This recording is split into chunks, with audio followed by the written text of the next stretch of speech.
ओम नमः शिवाय। नमस्कार दोस्तों, स्वागत है आप सभी का आपके अपने YouTube चैनल खुशहाल जिंदगी में।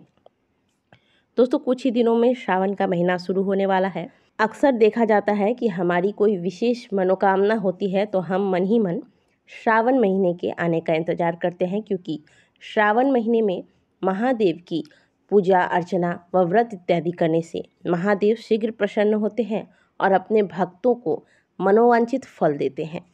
श्रावण का महीना महादेव को अत्यंत ही प्रिय है और शास्त्रों के अनुसार कहा जाता है कि श्रावण के महीने में महादेव पृथ्वी लोक पर ही भ्रमण करते हैं और अपने भक्तों द्वारा किए गए पूजा पाठ इत्यादि को स्वीकार करके उन्हें मनोवांछित फल देते हैं।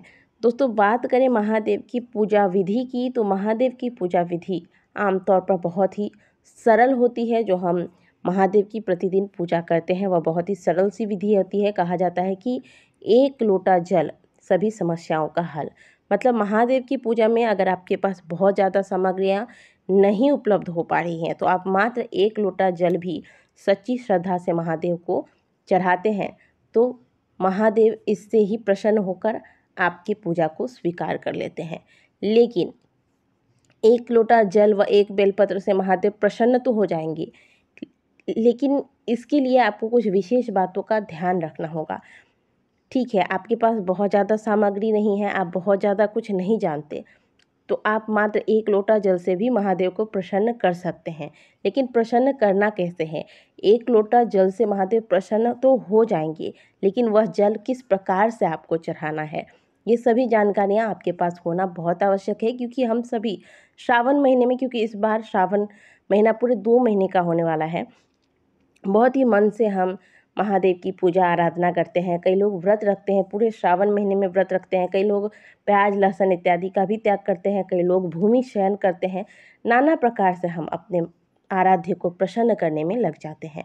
तो जब हम इतने नियमों का पालन कर रहे हैं तो क्यों नहीं हम सही विधि को जानकर महादेव की पूजा करें, ताकि हमारी द्वारा की गई ये सारी मेहनत सही तरीके से कार्य करें और हमें शीघ्र अतिशीघ्र इसका फल प्राप्त हो और पूर्ण फल प्राप्त हो।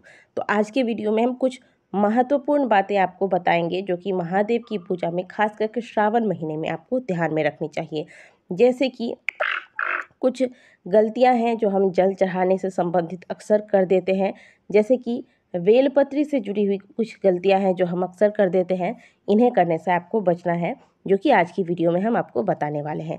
बहुत ही सुंदर और छोटे छोटे से टिप्स आपको देने वाली हूँ जिनको आपको ध्यान में रखना है। और ये मैं खुद से नहीं बता रही हूँ आपको, इसका वर्णन स्वयं शिव महापुराण में किया गया है। सबसे पहली बात, महादेव की पूजा के लिए आपको श्रावण महीने में प्रातःकाल सूर्योदय से पहले उठना है और स्नान करने के बाद मंदिर जाते हैं तो मंदिर, घर में अगर पूजा करते हैं तो घर में आपको क्या करना है, तांबे के लोटे में शुद्ध जल भर के और कम से कम 1 बूंद ही सही गंगा जल मिलाकर फिर पूरे श्रावण महीने में इस जल से महादेव का अभिषेक करना है। ध्यान रखिएगा, पात्र जो है वह तांबे का हो। अब इस बात का भी ध्यान रखिएगा कि दिशा का विशेष महत्व है। महादेव के शिवलिंग पर जब भी आप जल चढ़ाएं तो आपका पीठ दक्षिण दिशा की ओर हो और मुंह उत्तर दिशा की ओर हो। इस प्रकार से आपको जल चढ़ाना चाहिए। कभी भी खड़े होकर जल नहीं चढ़ाना है। आप अगर मंदिर में ऐसी व्यवस्था है कि आपको खड़े होकर चढ़ाना पड़ता है तो थोड़ी सी अपनी कमर को आप झुकाकर इसके बाद जल चढ़ाएं।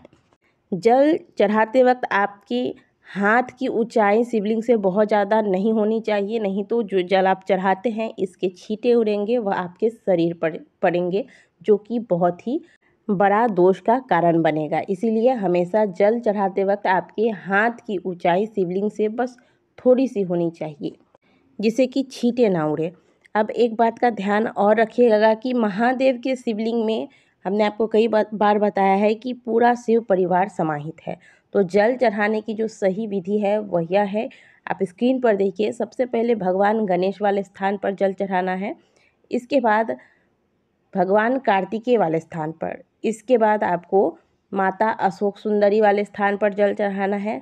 फिर आपको माता पार्वती का जो हस्त कमल बताया गया है, यानी कि शिवलिंग के चारों ओर जहाँ पर जो बेदी बनी होती है, आप स्क्रीन पर देख रहे हैं, इस प्रकार से यहाँ पर आपको जल चढ़ाना है। फिर आप महादेव के शिवलिंग पर जल अर्पित करें। अब कई स्थानों पर शिवलिंग के ऊपर एक घड़ा सा रहता है, छोटा सा मटका बना रहता है, आप देखते होंगे, जहाँ से बूंद बूंद जल गिरता है, जिसे कि हम जलहरी कहते हैं। यहाँ पर भी आपको जल चढ़ाना है। महादेव की पूजा के बाद नंदी महाराज को जल चढ़ाएं और थोड़ा सा जल बचा कर रखें। जब पूजा संपन्न होने के बाद आप मंदिर से बाहर की ओर आते हैं तो आते वक्त चौखट पर, मंदिर के चौखट पर थोड़ा सा जल चढ़ाकर वापस आएं।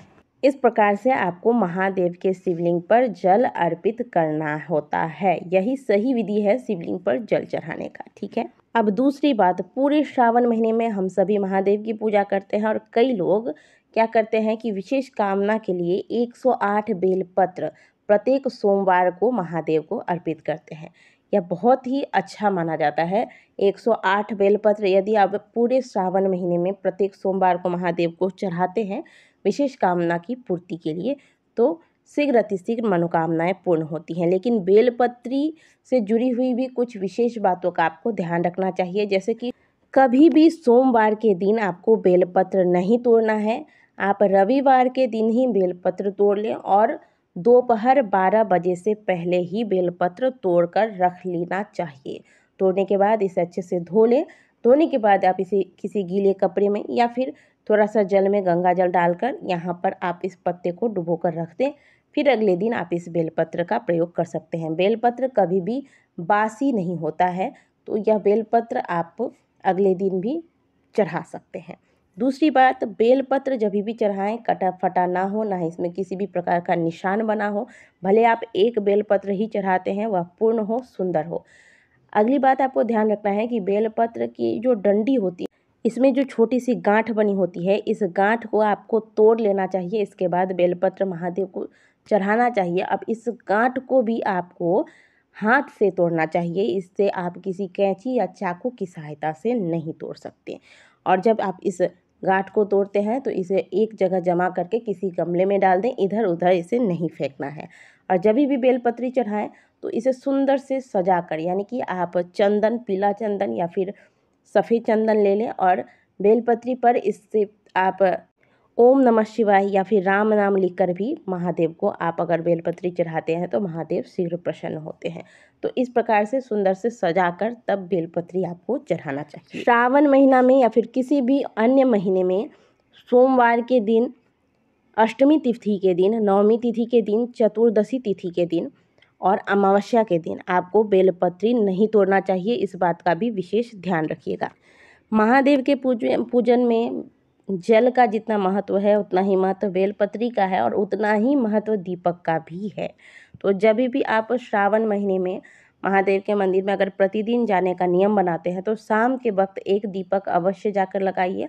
अगर प्रतिदिन नहीं लगा सकते हैं तो प्रत्येक सोमवार को जाकर पूरे श्रावण महीने में दीपक लगाएं। अब कुछ लोग दीपक से भी जुड़ी हुई कुछ गलतियां करते हैं। वो क्या करते हैं, जैसे शिवलिंग है, शिवलिंग की जो वेदी बनी होती है जिसे कि हम सभी जलाधारी कहते हैं, जिसे जल बहकर बाहर की ओर जाता है। अब कुछ लोग क्या करते हैं, इसके साइड साइड में दीपक व मोमबत्ती वगैरह लगा कर रख देते हैं। ये हमने कई मंदिरों में देखा है, जबकि ये बहुत बड़ा दोष माना जाता है। इसलिए भूल से भी आपको ऐसा नहीं करना है, बल्कि आप अगर किसी और को करते देखते हैं तो भी आप उन्हें ये करने से रोकें। और दीपक हमेशा उत्तर दिशा की ओर या फिर पूर्व दिशा की ओर मुँह करके लगाएं और थोड़ा सा शिवलिंग से दूरी पर इस दीपक को आप लगाएं, ठीक है। अब केवल पूजा कर लिया और हमारा जो कार्य है वो समाप्त हो गया, ये भी नहीं है। कई बार ऐसा होता है ना कि कोई उपाय बताया जाता है या कोई पूजा है, व्रत है, तो मंदिर में बहुत भीड़ होती है, बहुत पूजा पाठ इत्यादि लगातार चलने की वजह से मंदिर बहुत ज़्यादा गंदा हो जाता है। बहुत ज़्यादा अक्षत के दाने, मूंग के दाने वगैरह जमा हो जाते। तो यदि आपके घर के आसपास कोई शिवालय है और आपको अगर अवसर मिले तो शिव मंदिर में जाकर पूरे श्रावण महीने में संभव हो तो इस मंदिर की सफाई करें। आप जो पूजा पाठ से आपको जो फल मिलेगा उससे भी कई ज़्यादा अधिक फल शिवालय को स्वयं जाकर अगर आप साफ करते हैं प्रेम पूर्वक तो आपको प्राप्त होता है। तो आप पूरी कोशिश करें कि आपका के घर के आसपास जो मंदिर है या शिवालय है वह गंदा ना रहे, आप उसे साफ़ करने का प्रयास करें। ठीक है, तो ये छोटी छोटी सी चीज़ें हैं जो आपको महादेव की पूजा में अवश्य ध्यान में रखना चाहिए। पूरे श्रावण महीने में जब आप महादेव की पूजा करते हैं तो कहीं भी छोटी सी भी चूक ना हो आपकी तरफ से, इसका ध्यान अवश्य रखिएगा। वीडियो अगर अच्छी लगी हो तो वीडियो को लाइक कीजिएगा, कमेंट बॉक्स में हर हर महादेव अवश्य लिखिएगा।